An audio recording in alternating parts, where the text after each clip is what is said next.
Hi, and welcome to the second edition of Teleperformance's exclusive podcast for Women's Equality Day. We are celebrating many of our outstanding leaders and speaking with them one on one throughout the month of August. My name is Audrey Thomas, Employee Engagement Coordinator and member of the Teleperformance USA TP Women Board, and I will be your host today. We're super excited to chat with today's guest and speak to him about his take on the stories and journeys of some of his female colleagues, as well as his view on how important it is to have strong female leaders. Today, we're going to hear from Steve Butowski, Director of HR. Steve has been with Teleperformance for a number of years, which he's going to share more on and has a tremendous amount of knowledge in the HR space. He's also had the chance to work with many female peers and has no doubt helped many overcome obstacles in their path to success. He's going to share some of the experiences with us, as well as what advice he would give to females joining the HR workforce. So, Steve, before we get into some of the questions that I have for you, I do want to give you the chance to tell us a little bit about yourself. So, how long have you been with Teleperformance? And then just a bit about your journey, before Teleperformance, how you landed here, and what it is that has kept you here for such a long time, because I know that you've been with us for many years. You're good. Okay, my name is Steve Butowski. I'm the Human Resources Director here, and I'm really, really happy to be here today. I'm so happy to be asked to talk as part of the series that we're presenting over the month. It's really given me a chance to kind of reflect back on my career and a lot about women in the workplace and their place in the workplace in the time that I've been in human resources. I started in human resources going back 20 years. I've been with the company probably either 10 or 11 years now, I want to say. I'd have to go in CCMS and check my hire date, actually. But it was about 20 years ago. I was out of college, wasn't sure what I was going to do with myself. There was no track for human resources in college. There was no degree for it. It wasn't even part of the business piece. Um, and actually, when I started in human resources, it was called personnel. So it didn't even really necessarily have an identity that it has today. And it wasn't tagged, it's more administrative than anything else. I was hired as a recruiter in a manufacturing facility, which was really cool. And I quickly realized that it was part of my passion. I really enjoyed working with the new hires and then working through the onboarding experience. I was with that company for a couple of years. It was a temporary position that I had taken. And then I landed my first position as a corporate recruiter in the car rental space, actually. And it was on the retail side. And I actually ended up being with that company for about 8 or 9 years in different facilities and in different states. Did some time as a generalist and actually did kind of the world tour because I worked as a recruiter, I worked in payroll. Then I as a payroll supervisor, then I worked as a generalist, and then finally as an HR manager. It's my first job building a shared service center out in as an HR manager out in Texas for that company. The issue that I had at the time was they had moved me out from Florida to Texas, and I wasn't necessarily in love with Texas. I loved the job, but I didn't love Texas. So when I had the opportunity, I came back to South Florida, and soon after started working here for TP. I was interviewed for the position by one of the folks from the North Lauderdale facility. He was the VP over the facility at the time. And from day one, I love the company. I love the company. I think when he took me on a tour, that's one of the biggest facilities. It's one of the flagship facilities. And at that time, I want to say there were 2,500 employees. And when you're walking around a company with a vice president and there's 2,500 people and he's able to walk up to the agents and say their names and say hello, that was really impressive to me. And one of the reasons that I came aboard was it was so cool to come to a company that was big, but actually had a small company feel to it. And that's one of the things that I love most about this company. I would absolutely agree with that. I mean, I started out in the Bristol site, and it's not nearly as big as North Lauderdale, but it was from day one. It was a family feeling, and I know some of that. Like I was lucky, I used to work at Corporate Sprint, and when I came in, there was several colleagues in that building that also worked at Corporate Sprint with me. So I knew some people coming in, which helped, but I was immediately taken in by the rest of that site, and it just became a family feel very quickly. Yeah. So I know that you had got to watch last week when we were with Megan McGowan, who is, one of our vice presidents of operations. And one of the things that we had talked about with Megan is in her position, and I think it's in a lot of, client services, client solutions, HR, things like that, or not maybe HR. The higher you go on the level of a lot of positions, we spoke about how it tends to get more masculine because the further you go up, the more and more men you have in leadership, which I do still think is true with HR as far as, your level, director, things like that. But you mentioned a lot of admin work in HR. And I think that in the coordinator positions and stuff like that, it is kind of more female dominated for this position. So I want to see if you can maybe share a little bit of your experience of what it's like leading a team that is mostly female. There. And I don't know, it's kind of interesting that you say that. And I was thinking about it too. And I think it's interesting because HR predominantly is, there are many females that seem to gravitate towards it. And I don't know if it's the feeling of the interaction with the people piece and that part of it, right? Working with the folks, because there certainly is the analytical side to it too. Absolutely 150%. I can tell you that in leading a team, I was thinking about this quite a bit. What's it like to lead a team of mainly female employees? It's so weird because when I look back at my career, it's kind of like I would have answered this completely differently 20 years ago. 20 years ago, they would have said, well, if you're leading a team of female employees that, you need to cater to emotion. That would have been a common one. You need to cater to the emotion because they're more emotional versus analytical.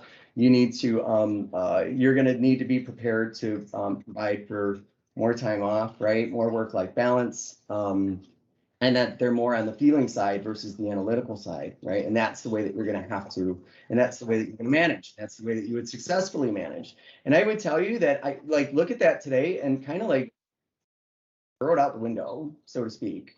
It's not as simple as right brain, left brain, and women are, creative, emotional, and men are analytical. It just doesn't work that way. It doesn't work that way. Not to mention the fact that when you look at the female population, not every woman wants to be in the world of work and wants to have a family. Some want to be more work dominated. Some want to be more thing. And then when you look at your men, it's the same way. And why should it be different, right?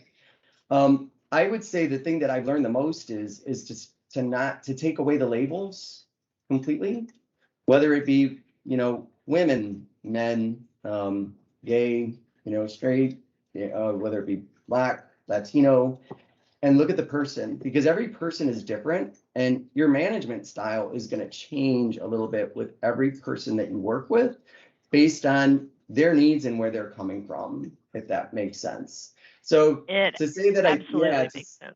to say that I lead a female team in any way, and I found it really fascinating that they would always say, well, the women are more geared towards the, towards the creative side and this and the other, because I know many, many women that are far better with the spreadsheet than I, and you and I know a couple of them very, very Right. well on the analytical side, right? Other thing that I've noticed is I was actually doing some research is when you look at companies where boards have a strong presence of females on the board, a lot of times they perform better from a numbers perspective. So kind of interesting. So to me, at this point in time, it's kind of like throw it out the window, and I just kind of look at everybody as to who they are, where they're coming from, and what's the best way to manage them. Does that make sense? It absolutely does. And I love that answer. And I think you hit a couple of things really good as far as, for reasons back in the day. It was, oh, they're more emotional, they're more this, they're more that. But and HR has been one of those jobs that is primarily like 9 to 5. So if a woman was working but she had a family, she needed that 9 to 5 so she could be home to take care of the kids in the evening and stuff like that.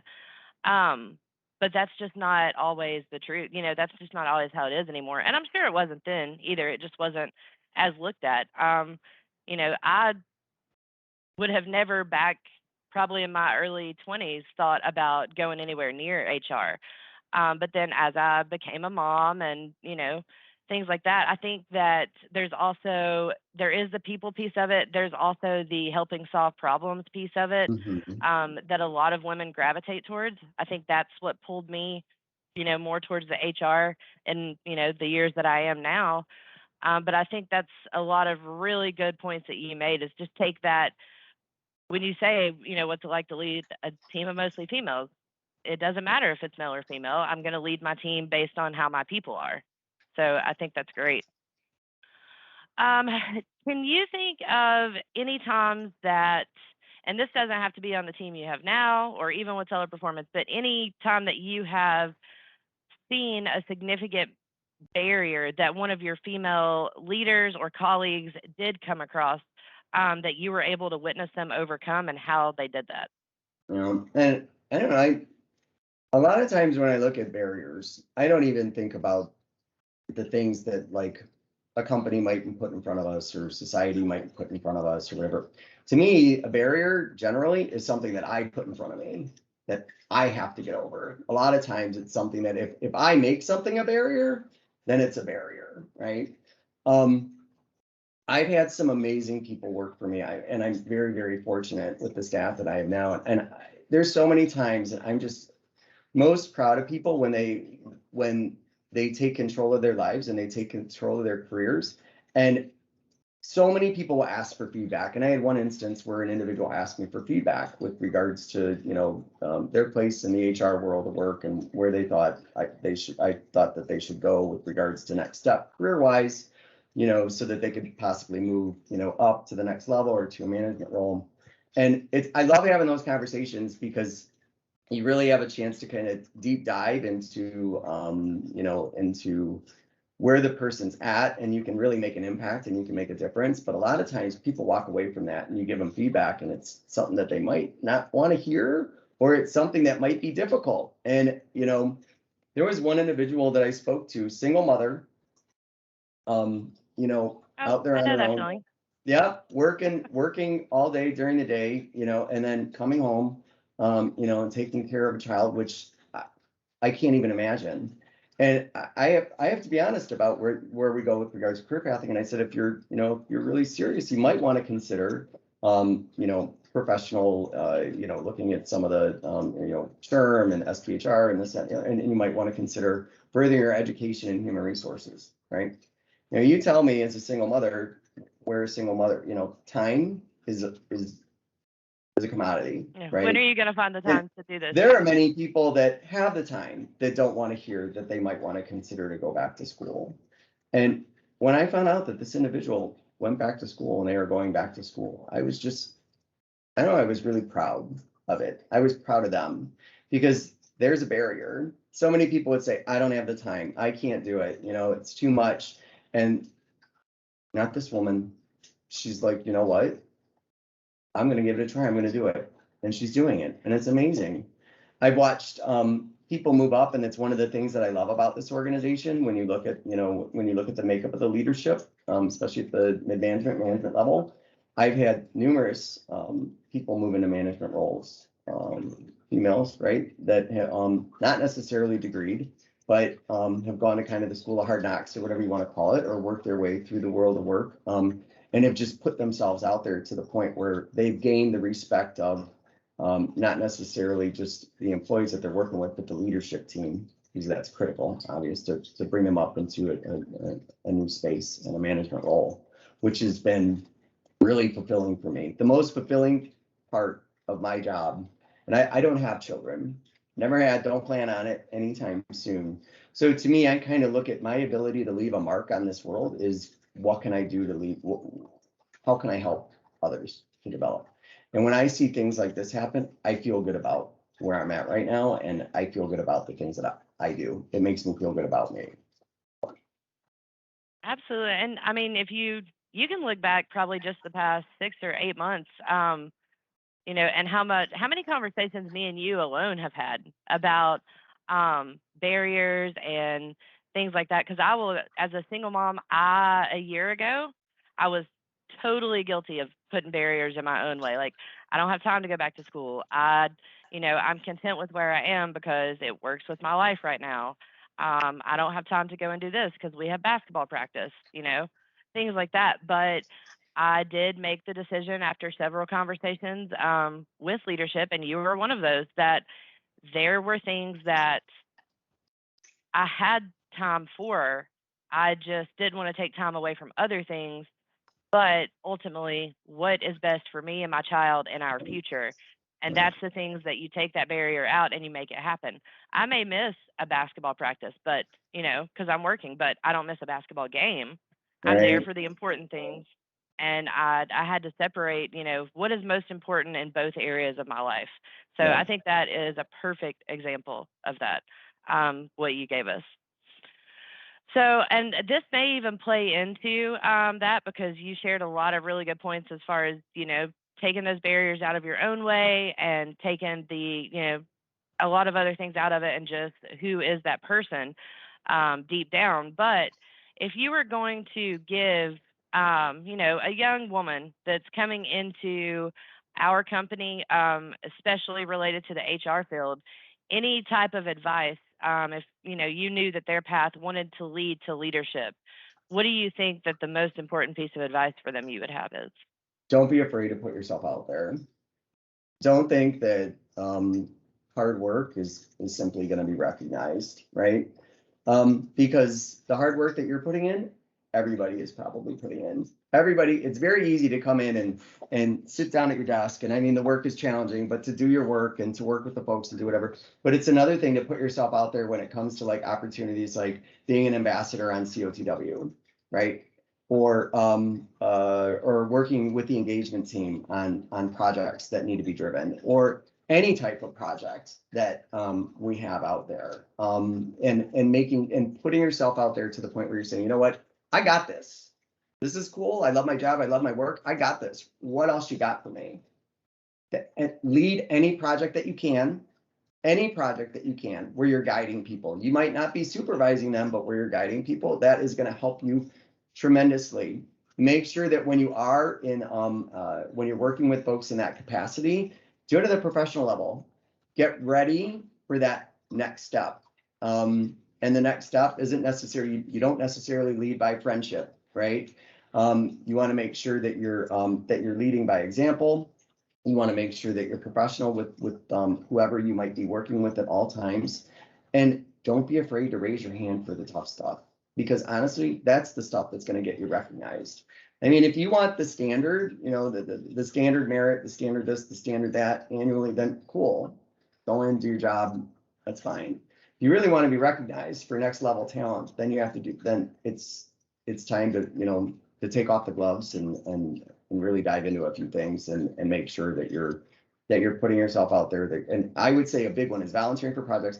The other thing is, don't be afraid. Training people and mentoring people is a great way to learn leadership skills as well, right?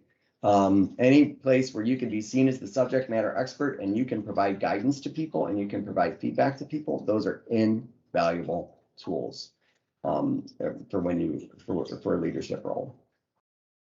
I absolutely agree with everything you just said. This is why me and you get along so well. We agree and think a lot the same way. Because I love that you said something about don't be afraid to ask questions, because you know me, you've been on many calls with me. I am the first one to be like, hey, I'm gonna get on your nerves because I asked so many questions. But when you circle back around to me, I'm gonna remember the answers to those questions. So Right, exactly. that is a big piece of it. um, all right. Well, that is really the questions that we had for you today that we wanted to sit down and chat about. So I do want to first and foremost thank you for coming on and being a part of this. I know you're also, because I don't think I mentioned it before, you're also a member of our TP Women Board, and it's we work together a lot on that, on many other things. So it's always a great time when I get to sit down and chat one-on-one with you anyway, whether it's about work or anything else. So I appreciate that. Thank you. It was great being here today. And I mean, it's so fantastic to be a part of a company that has all these diversity initiatives. And I'm just so proud to be a part of TP Women and be an ally. Great. All right. And for everyone listening, we hope that you have enjoyed this week's edition of our Women's Equality Day podcast. Again, I can't tell you how great it is to sit down and chat with leaders of the company like Steve and Megan last week. and continue these amazing conversations around just such important topics. Be sure to tune in next Monday where we're going to hear from one of our leaders in client solutions, and then we'll be going every Monday through the remainder of August. Thank you, and everybody have a good day. Bye-bye.